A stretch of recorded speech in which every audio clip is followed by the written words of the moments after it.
In this edition of Careers That Matter, I'm joined by Christy Smith. Christy, you're a consultant, you're a business leader, you're an entrepreneur, you're an author. What does a typical day look like for you as you go to work? Or is there such a thing as and a mother? Is there such a thing as a typical day? No, there is not such a thing as a typical day. We at fieldwork, we're almost 100% remote. We do have some core offices, but I work from my home in my own community. And so a typical day is like weaving around children that are cooking breakfast in the kitchen while on the phone, and then heading into my office space to start work and continue on throughout the day, and then come out and do the same thing backwards, but it's dinner. And so when you're working, what are the kinds of issues that you're addressing? Like, are you always externally focused on clients, or are you also managing inside the company? Yeah, so I would say it's about 40% managing inside of the company and about 60% working externally with clients. I have about 11 staff that work directly for me. And so that requires a lot of mentorship, and one day I'll retire, and so I want to make sure that there's some succession planning. And so we're always building up our team and making sure that there's people in place for issues that arise, because you can't do it all. And it's really important for me to mentor appropriately so that my staff really align with the values of the company, but also align with my values as a First Nation Indigenous woman, and like how we treat and respect people and things like that. So that is the internal work. And then the external work is really working with companies to manage and maneuver through those things that may pop up. I feel sometimes in the work that we do, now we do several things in the area I work in, which is human environment, so a lot of socioeconomic work. Community health and well-being, so working with community health and well-being issues, and then Indigenous engagement. And I would say 50% of our work we have to be quite reactive, and then 50% of our work is proactive, so we're working on the projects. But really in a sphere that we work in is we don't know what's going to happen a week from now, and so we try to risk manage. We try to make sure everything's going right and work to create success and create collaboration and partnership.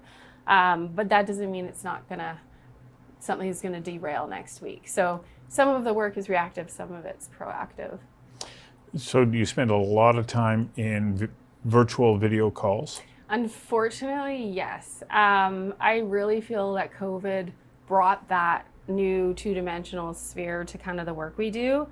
But I'm seeing more and more the requests to come back out and actually be in the community, and that's where I thrive. It's kind of like environmental scientists loving to field work during the summer. I like to go out to the communities and really, really build that relationship with them and understand the complexities. And as you know, as we all know, not every community is the same, and so it takes a lot of work to dig into those things. You're thriving and succeeding right at the moment, but let's go back to earlier in your life. You come out of school before going into post-secondary education. What did you envision that you might do, and where'd you get started? So I was going to be an artist. I was going to get a Volkswagen van and travel and be an artist. And then as things happen, I ended up getting pregnant at an early age, and I had to make a plan. Obviously, I was a single mom at the time, and raising a child and determining, okay, I need to do something that is of value, not for what I think I want to do for fun, but what's going to be of value to my child. And so I started down the post-secondary route, and I went to University of Alberta, and I was going to be, that time, I changed my mind a lot, I wanted to get into physical therapy, like where you take people out on the land and you do teachings and you do kayaking and you support mental health. And I missed the date to apply for the program, and there was a date to apply for the First Nations Studies program. And I was like, I know all that stuff. What am I going to learn? And so you had to take a certain amount of courses because you were applying for that area. And I was dumbfounded in the fact that I knew nothing.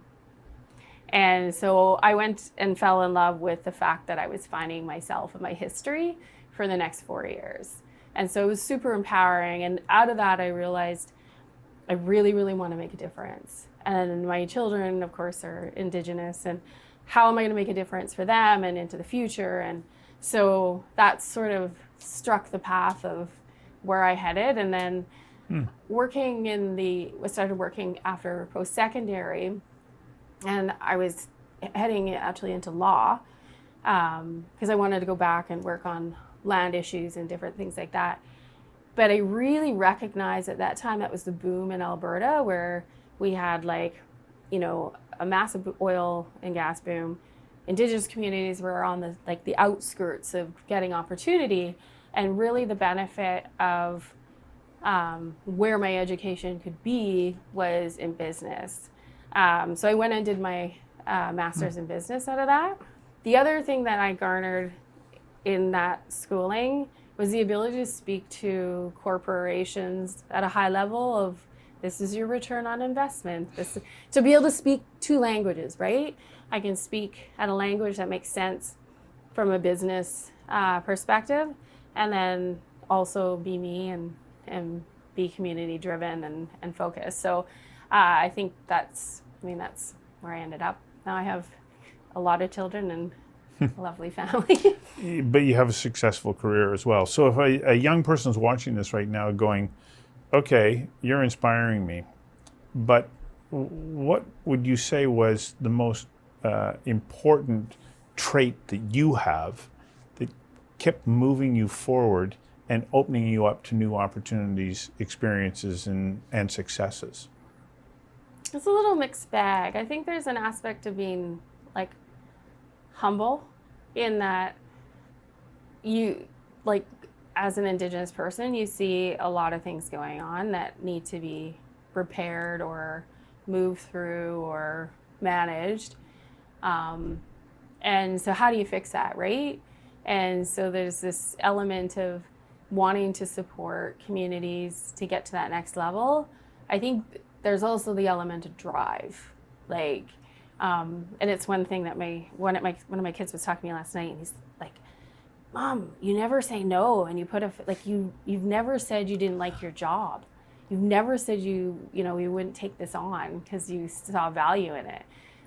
Whereas they're hitting the workforce and like, ugh, I got to get up at this time and I don't really like this job. And I'm like, I have never not liked what I did, because whatever career choice I've taken had to be building to make a difference. And I think that's the inspiration that I've had all along, is that nothing that I've taken on hasn't been with the underlying purpose of making a difference in communities, for people, for generations to come, essentially.